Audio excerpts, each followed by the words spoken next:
Efik O edi akpani konte ke efik edi makara kido ye keruna. Kenda yo mi sakana na mitbeke omongori da itie kedi yo bio edi ngore nte Dallas, Texas odu de kakpamfia. Akwa usoro ni men ngot ido ye notam ubono mkpo yubon. Eya da itie otongore ko fion sene de bi tat twesma fion sene de bi itie ke ko fion itia ba iswami.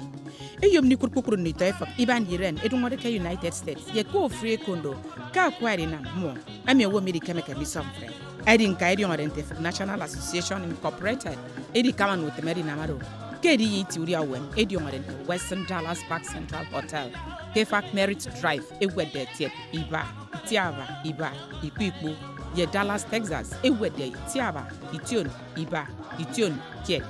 duko yonte medem kabanga de nama medi dadi tie ku truba ko fion tiaba emin sionsion brefa ntie bwana di nam mbubru ye fen emi nam de fia saima kentari na mi kwa nti na mudi aifak edi yedi na yeduwem emi adadi ma yedi dianake asan ko fort mo